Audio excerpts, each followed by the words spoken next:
Well, I made a promise. Let's go down to Texas. The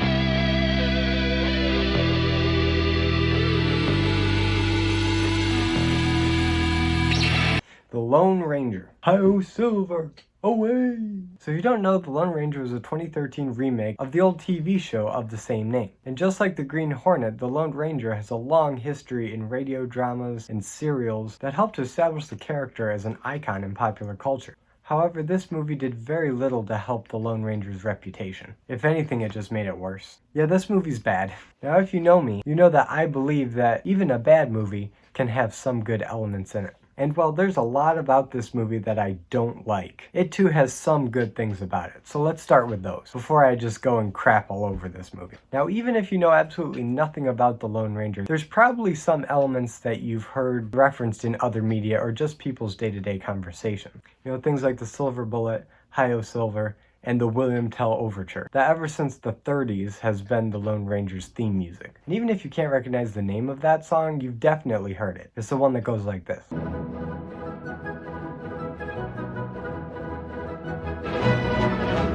So if you're gonna try to do a faithful adaptation of this source material, you at least have to get those things right. And they kinda do. Some things better than others. I will say there were two sequences in this film that got me legitimately excited. The first of which is the scene in the canyon where John Reed becomes the Lone Ranger. This sequence is lifted straight from the old radio drama and the TV show, and was really cool to see on the big screen. It follows 8 Texas Rangers going into a canyon after the Butch Cavendish gang, and are ambushed by said gang, and all but 2 of them are killed. John Reed, aka the Lone Ranger, and the Ranger that betrayed them, who was actually part of Butch's gang and set up this trap. It's a pretty standard ambush tactic, but here you really get a claustrophobic sense of the situation. And if you're familiar at all with the Lone Ranger's origin in other media, you know as soon as they walk into that canyon, all but 2 of them are doomed. This movie even takes it a step further, where the Lone Ranger's brother, Dan Reed, gets his heart cut out right in front of his brother, who's of course playing dead and barely conscious from his serious wounds. And going right along with this origin story, after everyone's dead and cleared out, you have Tonto,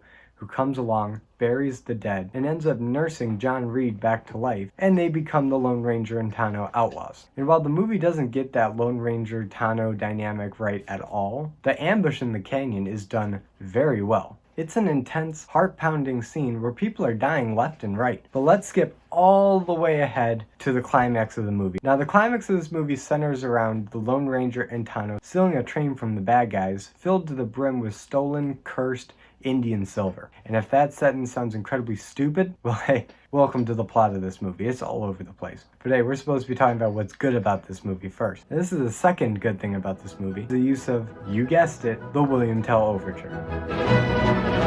And what they do with the William Tell Overture is they synced it up with the action going on. Every sound from the gunshots, the horses galloping, the train chugging along, to just people falling, is to the beat of this music. And it's that nostalgia mixed with the tight editing that made that action scene in particular stand out among all the others. But sadly, this is where my praise of this movie has to end, because everything else about this movie just missed the mark completely. Starting with the tone. Now, I'm sure the director, Gore Verbinski, did the best he could with what he was given, but it seems like there's 2 movies trying to happen here at the same time. On the one hand, you have this hyper-stylized version of the Old West, similar to what Gore did with the Pirates movies, and at the same time, it has a softer, reflective, spiritual, almost horror vibe involving Indian curses and wendigos and nature being out of balance. And not surprisingly, there were 2 scripts to this movie. The first script was darker and more reflective and dived deep into Native American culture and rituals and monsters, but someone somewhere at Disney thought that that was too dark or bizarre a direction for a Lone Ranger movie, and rewrote the script to be more lighthearted, comical, and more reminiscent of the Pirates of the Caribbean films, even bringing in Gore Verbinski, the director of those films, to help smooth out the tone. And in my opinion, neither direction is good for the Lone Ranger. The Lone Ranger was the Superman of the Old West. He was a role model. He was a symbol of hope and unity for the Old West. Not just for the expansion of America, but also with relations to the Native Americans, seeing them as equals and having a legitimate claim to their territory. So yeah, if you're gonna respect the character, this story should be told straight. You can stylize and elevate certain elements of the backstory to give it a more pulpy comic book feel, similar similar to what they did in the Magnificent Seven remake, which I loved, but you have to get the purpose and goal of the main character right. And let's talk about how the Lone Ranger was portrayed in this movie. Now, Armie Hammer is a good actor, and in my opinion, not a bad choice to be the Lone Ranger. He's got the jawline for it, he can pull off a southern accent pretty well, and he's got that optimistic, righteous quality that I think could really work in a Lone Ranger movie. But just like what they did in the Green Hornet movie, they made the lead character a complete idiot and totally unqualified to put on the mask. The Lone Ranger in this movie is a lawyer who never uses guns. He hates guns. And his brother is the Texas Ranger that everybody loves. He's got a wife and kid that love him, and his colleagues respect him. In fact, the movie makes the point several times the Lone Ranger's brother, Dan Reed, should have been the Lone Ranger. And it's kind of hard for me to argue with that. So in that way, the movie kind of pointed out the flaw for me, so they know that the characterization of John Reed is bad, but they do nothing to fix it. Yeah, the characterization of John Reed is really bad and frankly insulting to the original, because the original Lone Ranger was such a good shot with a pistol that he didn't need to kill the bad guys. He was so good that he could aim for their hand and wound them and get them to drop their gun and take them into justice. And this worked twofold for the character. One, he wanted to be an upstanding role model to kids and not kill anybody. And two, it added an extra challenge because just shooting someone was too easy. Yeah, this movie gets none of that right. This Lone Ranger hates guns, hasn't used one since he was a kid, is given one, and can't shoot the broadside of the barn. And the few times where he does shoot, it's some of the most implausible trick shooting I've ever seen, where it ricochets off of a number of things before hitting the target, and this is explained away through Indian magic. This movie's stupid. So the decision to make the Lone Ranger himself a bumbling idiot who gets by on luck and Indian magic that he doesn't even know how to control really hurts the film and his character. Which, let's talk about that for a second. So a big part of this movie's spiritual side is the fact that the Lone Ranger is a spirit walker and that he can't be killed and has perfect aim with a pistol. This takes all the tension out of the movie. When the movie says that the main character cannot die, where's the tension? Now obviously with any movie they're not going to kill off the main character, especially if it's a summer action movie like this is. But most movies do a good job at making it seem like the character could die or is in a perilous situation. This movie just straight up tells you that the main character is not going to die and in fact can't die because of magic.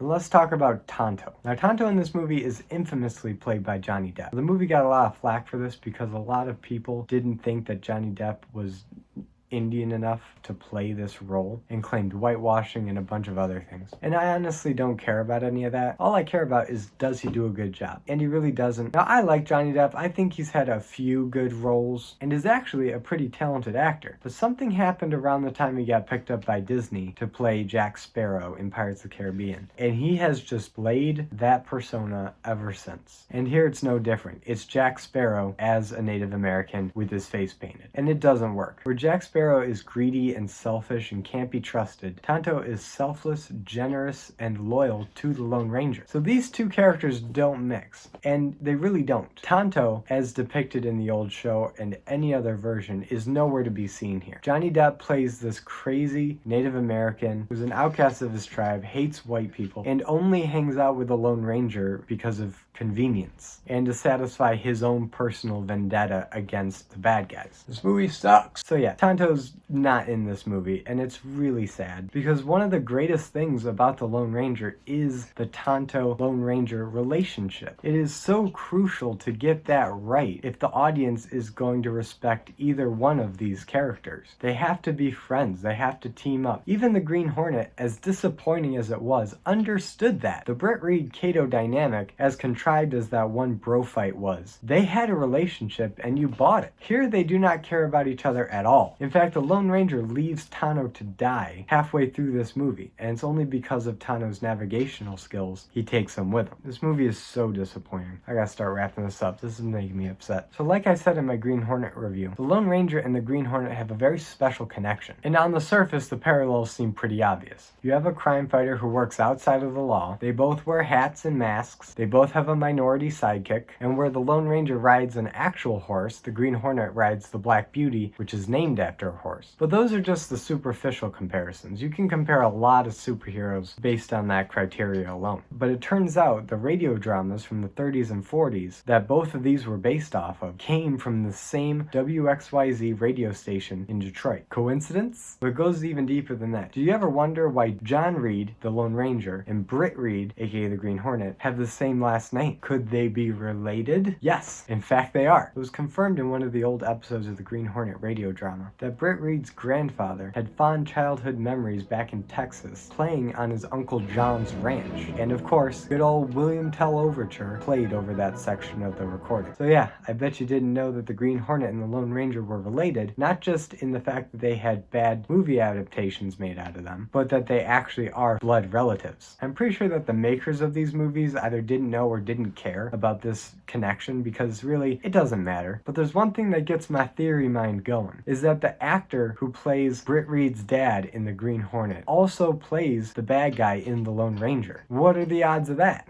That's a pretty funny coincidence, and I think that's all it is, a coincidence. It's not like this movie had a framing device that decades later, trying to connect this old Western with the modern day. Oh wait, they did! Now it's not exactly the modern day. I would assume it's somewhere between the 1910s and early 1920s at a carnival where a young boy dressed as the Lone Ranger has a conversation with a very old Johnny Depp Tano. And this whole thing is stupid. Let me get that out of the way. It's not necessary. You can just have this movie set in the Old West and leave it be. Pirates of the Caribbean didn't need a framing device, so why does the Lone Ranger? But I always wondered who this little kid was. He clearly has some attachment to the Lone Ranger, and was given a silver bullet at the end as a keepsake. Could this child be a member of the Reed family? Could it be a very young Britt Reed from the 30s radio drama, or Britt Reed's grandfather, whose father was the Lone Ranger's nephew, who is also in this movie? I don't know. And frankly, it just makes my head hurt, because this movie is not good. It has so much wasted potential. It butchers the characters. I have no desire to watch it again. And while there are some good things about it, and it's not incompetently made, for me, it's just like the Green Hornet movie, in that it takes a very interesting premise that you can get a lot of lore and mystery out of, and makes it just another case of wasted potential in a failed Hollywood reboot. So guys, I apologize if these past couple videos have been kind of depressing, but The Lone Ranger and Green Hornet are a pair of movies that I just think are completely wasted potential. Hollywood can do so much better, and it was really The Lone Ranger that made me want to start this channel early, because I was so frustrated with how much they didn't want to tell the Lone Ranger story, and instead went with a completely forgettable, bizarre, unfocused summer blockbuster that tanked in the box office. But to end this on a more optimistic note, the Green Hornet is scheduled to be rebooted in the near future, so that's something to look forward to. And if the Green Hornet can get a reboot, then maybe the Lone Ranger isn't too far off. So thanks for watching my video. Be sure to click like and subscribe, and hit the notification bell to be notified every time I upload a video. These past couple weeks have taken a lot out of me, having to rewatch and talk about bad movies, and I've actually returned to an old video game that I loved and may talk about in the near future. But for now, I want you to comment below what movie was the biggest case of wasted potential for you. And as always, I'm Colby. This was my nerdy talk, and I'll see you in the next video.